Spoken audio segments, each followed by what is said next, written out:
আসসালামু আলাইকুম প্রিয় ভর্তি পরীক্ষার্থীরা, কেমন আছো তোমরা সবাই? তোমরা যারা কৃষিগুচ্ছতে সাবজেক্ট চয়েস দিছিলা তারা কিন্তু অধীর আগ্রহী ছিল যে কবে আসলে ওয়েটিং লিস্টের রেজাল্ট দিবে, কবে আসলে মাইগ্রেশন রেজাল্ট দিবে। তো এই নিয়ে আসলে আজকের ভিডিওতে বেশ কিছু গুরুত্বপূর্ণ বিষয় আলোচনা করবো। সেটা হচ্ছে যে কৃষিগুচ্ছের ওয়েবসাইটে কিন্তু যে তারিখের যে নোটিশটা ছিল সেটা কিন্তু চেঞ্জ করছে, বিভিন্ন ডেটে তারিখটা চেঞ্জ হয়েছে, আগে কাটছে। তো সেইটা নিয়ে আমরা বিস্তারিত কথাবার্তা বলবো। এবার আসলে অটো মাইগ্রেশন হওয়ার পরে ওয়েটিং লিস্ট থেকে কতজন স্টুডেন্ট চান্স পেলো এই সকল বিষয়ে জানবো এবং আগামীতে আর কতজন যাইতে পারে এই সকল বিষয়ে একটু ক্ষুদ্র অ্যানালাইসিস দেবো। ভিডিওর প্রথম পার্টটা হচ্ছে আমরা তারিখ পরিবর্তন নিয়ে কথা বলবো। আজকে পর্যন্ত 29 থেকে 4 ফেব্রুয়ারি, তো যারা আসলে ওয়েটিং লিস্টের রেজাল্টে বিশ্ববিদ্যালয়ের নাম এবং সাবজেক্ট আসছে তাদেরকে এই 29 জানুয়ারি থেকে 4 ফেব্রুয়ারির ভিতরে পছন্দ হয় তাহলে হচ্ছে 10,000 টাকা অনলাইনে পেমেন্ট করে তোমাকে ভর্তিটা কনফার্ম করতে হবে। যারা হচ্ছে এখান থেকে ভর্তিটা কনফার্ম করবে না, যে আসন সংখ্যক ফাঁকা থাকবে সেটার প্রেক্ষিতে আবার একটা সেকেন্ড মাইগ্রেশন হবে, সেই সংখ্যক স্টুডেন্ট কিন্তু আবার সেকেন্ড ওয়েটিং লিস্ট থেকে টানবে। সেকেন্ড ওয়েটিং লিস্টের রেজাল্ট দেবে তোমার আগামী 2 ফেব্রুয়ারি। এই দিন যারা সাবজেক্ট এবং বিশ্ববিদ্যালয়ের নাম পাবো তাদেরকে আগামী 11 থেকে 15 ফেব্রুয়ারির ভিতরে আবার সেই 10,000 টাকা অনলাইনে পেমেন্ট করে ভর্তি কনফার্ম করতে হবে। এরপর আবার যদি এখানে ফাঁকা আসন থাকে সেক্ষেত্রে আবার আগামী 18 ফেব্রুয়ারিতে তোমাদের কিন্তু থার্ড অটো মাইগ্রেশন হবে এবং সেখান থেকে ওয়েটিং লিস্ট থেকে কিন্তু আবার স্টুডেন্ট আনবে। যারা সেদিন পাবে তাদেরকে তাদের যে করণীয় সেটা হচ্ছে আগামী 29 তারিখ থেকে 24 ফেব্রুয়ারি এই তার সময়ের ভিতরে তোমাকে ভর্তি কনফার্মেশন করতে হবে। ভর্তি কনফার্মেশন করার পরে তোমাদের আগামীতে একটা দীর্ঘ সময় বিরতি 19 এপ্রিল থেকে 22 এপ্রিল এই তারিখে তোমার হচ্ছে তোমার সর্বশেষ যে বিশ্ববিদ্যালয় আসবে মাইগ্রেশন হওয়ার পরে সেই বিশ্ববিদ্যালয়ে তোমার হচ্ছে সশরীরে গিয়ে ভর্তি হতে হবে। সশরীরে ভর্তিতে আসলে কি লাগে, কাগজপত্র লাগে। তোমার কি কি কাগজপত্র লাগে এই বিষয়ে কিন্তু আমার একটা অলরেডি ভিডিও করা আছে, তোমার চাইলে সেটা দেখে আসতে পারো। আর তোমাদের ভর্তি একটা টাকার সমন্বয় করতে হবে। টাকা সমন্বয়ের বিষয়ে যদি আমি একটু খোলাখুলিভাবে কথা বলি, সেটা হচ্ছে যে তোমরা অনলাইনে প্রাথমিকভাবে 10,000 টাকা জমা দিছো। এর পরবর্তীতে চূড়ান্তভাবে তুমি যে বিশ্ববিদ্যালয়ের জন্য মনোনীত হবা সেই বিশ্ববিদ্যালয়ে যদি ভর্তি ফি 20,000 থাকে তোমাকে আবার আরো 10,000 টাকা দিয়ে ভর্তি কনফার্ম করতে হবে। যদি এরকম হয় স্পেশালি বাংলাদেশ কৃষি বিশ্ববিদ্যালয়ের ক্ষেত্রে সেখানে তোমার ভর্তি ফি এই অ্যারাউন্ড 6.5 বা 6,800 এরকম মতো। তুমি যদি অনলাইনে পেমেন্ট করছো আগে 10,000 টাকা, তুমি কি টাকা ব্যাক পাবা কিনা? হ্যাঁ, অবশ্যই তুমি ব্যাক পাবা। তুমি চূড়ান্ত ভর্তি হওয়ার পরে বাংলাদেশ কৃষি বিশ্ববিদ্যালয় থেকে তোমাকে একটা স্টুডেন্ট অ্যাকাউন্ট করে দিবে, সেখানে তোমার বাদ বাকি যে 3300 টাকা 3500 টাকা সেটা কিন্তু তোমাকে ব্যাক দিয়ে দিবে। যে জায়গায় তোমার হচ্ছে 10,000-এর উপরে ভর্তি ফি সেখানে তোমার অতিরিক্ত টাকা দিয়ে সেটা অ্যাডজাস্ট করতে হবে। সশরীরে ভর্তির দিন যারা আসলে অনুপস্থিত থাকবে, যারা ভর্তি হবে না, কাগজপত্র জমা দিবে না, সেই আসন সংখ্যা যদি ফাঁকা থাকে তাহলে আগামী 11 মেতে আবার স্ট্যান্ডিং ভর্তি দিবে। স্ট্যান্ডিং ভর্তিটা কিরকম? ধরো আসন ফাঁকা থাকলে 50টা, এর 3 গুণ বা 5 গুণ সংখ্যক স্টুডেন্টকে এবার যেহেতু গাজীপুর কৃষি বিশ্ববিদ্যালয় নেতৃত্বে সশরীরে উপস্থিত হতে বলার পরে ওই দিন আসন সংখ্যা থাকা পর্যন্ত তোমার হচ্ছে স্টুডেন্ট ভর্তি হতে থাকবে। এটা হচ্ছে স্ট্যান্ডিং ভর্তি সিস্টেম। তারপর হচ্ছে ক্লাস শুরু আসলে কেন্দ্রীয় কোনো নোটিশ নেই, যে বিশ্ববিদ্যালয় যেদিন ক্লাস শুরু করবে সেটা নোটিশ দিয়ে দেওয়া হবে। যারা এই মুহূর্তে আমার এই ভিডিওটা দেখতেছো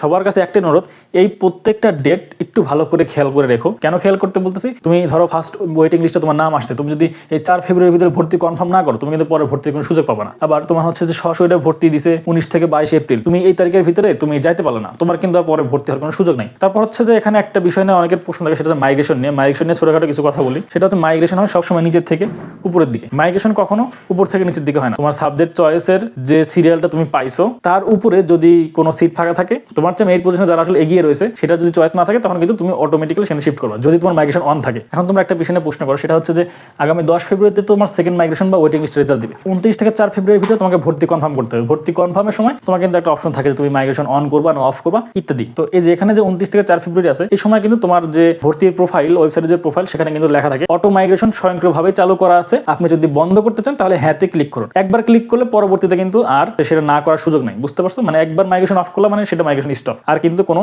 চালু করার সুযোগ নেই। তো তোমরা যে বিষয়টি নিয়ে অরিড হও সেটা হচ্ছে যে 29 থেকে 4 ফেব্রুয়ারি পর্যন্ত এই যে 10,000 টাকা পেমেন্ট করার পরে যে মাঝখানের যে আরো 6টা দিন, এই 6টা দিন কিন্তু তোমার হচ্ছে যে বাটনটা আছে মাইগ্রেশনের সেটা কিন্তু শো করে না। তখন তোমাদের কাছে মনে হয় আচ্ছা আমি তাহলে মাইগ্রেশন করে দিছি নাকি অন করে রাখছি। মেইন বিষয় হচ্ছে যে তোমাকে যে কয়দিন সুযোগ দেওয়া হয়েছিল 29 থেকে 4 ফেব্রুয়ারি এইটুকুই তুমি দেখতে পারবে। তারপর তো বাদ বাকি যে দিনগুলো আছে সেটা কিন্তু রেজাল্ট প্রসেসিং এর কাজ চলতে থাকে। তো সেই সময় তো তোমার মাইগ্রেশন অফ অনের সে বাটনটা তো কোনো প্রয়োজন নেই। এই হচ্ছে বিষয়, তাই ওইটা নিয়ে আসলে চিন্তিত হওয়ার কোনো কারণ নেই। আচ্ছা, এই গেল হচ্ছে গুরুত্বপূর্ণ তারিখ নেই। এবার আসলে আমরা জানবো যে এবার আসলে ওয়েটিং থেকে কতজন স্টুডেন্ট আসলে চান্স পাইলো, কোন বিশ্ববিদ্যালয়ে কতজন আসলে ওয়েটিং থেকে ঢুকছে, এই সকল বিষয় একটু খুঁড়ে আমার পার্সোনাল করা অ্যানালাইসিস গুলো একটু দেখবো। এই অ্যানালাইসিস গুলো যদি তুমি একটু মনোযোগ সহকারে দেখো দেখবা যে তুমিও একটা ভিতর থেকে কনফিডেন্স পাচ্ছ। টোটাল এই বছর কৃষি গুচ্ছে আসন সংখ্যা ছিল যে 3,701 এবং জেনারেল মেরিটের সংখ্যা ছিল 3,518। তোমরা যদি আমার আগের ভিডিওটা দেখে থাকো সেখানে কিন্তু আমি বলে দিছি যে 128 জন সাবজেক্ট চয়েসই দেয় নাই। সাবজেক্ট চয়েস না দিলে সেই আসনগুলো কিন্তু ফাঁকা থাকছে এবং ফাঁকা থাকবে। ওরা তো হচ্ছে 10,000 টাকা পেমেন্ট করে ভর্তির সুযোগ তো তার কাছে আসবে না। যতজন সাবজেক্ট চয়েস দিছিল কেউ যদি 10,000 টাকা পেমেন্ট করতো তা কিন্তু শেষ পর্যন্ত 128 জনকে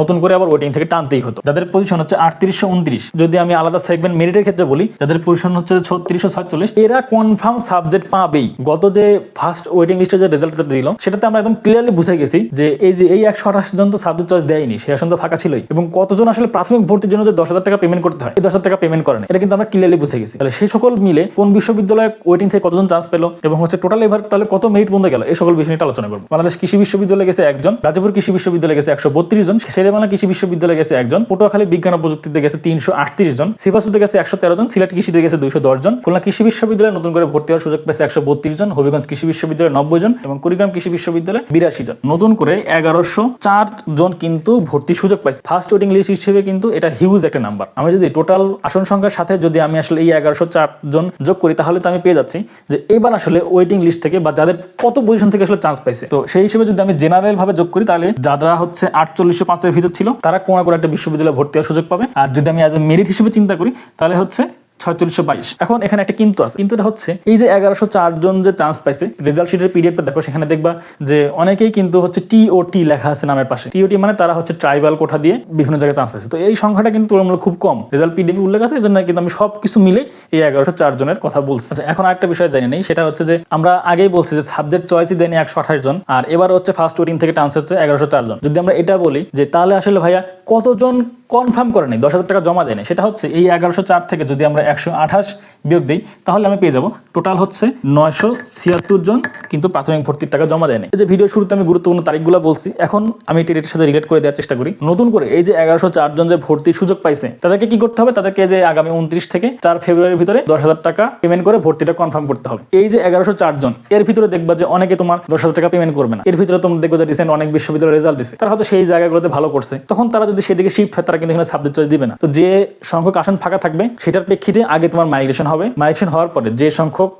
যত সংখ্যক আসন ফাঁকা থাকবে, তাদেরকে কিন্তু আবার হচ্ছে ওয়েটিং লিস্ট থেকে টানবে আগামী 10 ফেব্রুয়ারিতে। সেকেন্ড ওয়েটিং লিস্টের থেকে যাদের টানবে, তাদেরকে হচ্ছে আবার 11 থেকে 15 তারিখের ভিতরে ভর্তি কনফার্ম করতে হবে। তারপর হচ্ছে যদি ফাঁকা থাকে, তাহলে 18 তারিখে আবার একটা মাইগ্রেশন দিবে। এই যে বাদ বাকি এখানে যে জিনিসগুলো লেখা আছে, এটা কিন্তু এরকমই। আচ্ছা, এখন তোমাদের মনে যে প্রশ্ন আসতে পারে, সেটা হচ্ছে ভাইয়া আগামীতে যে সেকেন্ড অটো মাইগ্রেশন বা হচ্ছে ওয়েটিং লিস্ট আছে, সেখান থেকে কত সিরিয়াল পর্যন্ত যেতে পারে? এটা তো আসলে এক্সাক্টলি বলা যাচ্ছে না, কারণ এই যে 1104 জনের ভিতর থেকে যতজন পাইছে, আসলে ভর্তি কনফার্ম করবে কতজন করবে না, এটা কিন্তু আসলে এক্সাক্টলি বলা যাচ্ছে না। তবে আমি যদি একটা নরমাল স্ট্যাটিস্টিক দ্বারা করি, টোটাল আসন সংখ্যা ছিল তোমার হচ্ছে যে 3701 জন, সেখান থেকে আসন ফাঁকা আছে তোমার হচ্ছে 1104 জন, তোমার হচ্ছে 29% মতো আসন সংখ্যা কিন্তু ফাঁকা ছিল। ফাঁকা থাকার ফলে কিন্তু ফার্স্ট ওয়েটিং লিস্ট থেকে এই 29%-এর ফলাফল কিন্তু এই যে 1104। যদি আমি সেইভাবে ধরে নিই, আগামী সেকেন্ড অটো মাইগ্রেশন বা সেকেন্ড ওয়েটিং লিস্ট যেটাই বলো, সেটাতে তোমার আবার এই 29% ফাঁকা থাকবে। সেই হিসাবে তোমার হচ্ছে ফাঁকা থাকে হচ্ছে 320টা আসন। এই হচ্ছে বিষয়। 320টা আসন যদি ফাঁকা থাকে, তাহলে তুমি এখন নিজে যোগ করতে পারো যে এবার যেহেতু 4805 পর্যন্ত ওয়েটিং সিরিয়াল গেছে, এটা আমি যদি আরো 320টা ধরি, আমার সিরিয়াল আসবে হচ্ছে 5100 সামথিং। এই হচ্ছে বিষয়। এটা কিন্তু সম্পূর্ণ প্রেডিকশনের বিষয়, এজ এ গতানুগতিক। এটা কিন্তু কমতেও পারে, বাড়তেও পারে। তো কৃষিগুচ্ছ ভর্তি পরীক্ষা রিলেটেড ফার্স্ট অটো মাইগ্রেশন এবং ওয়েটিং লিস্টের ভিডিও ছিল আজকের এই পর্যন্তই। এছাড়াও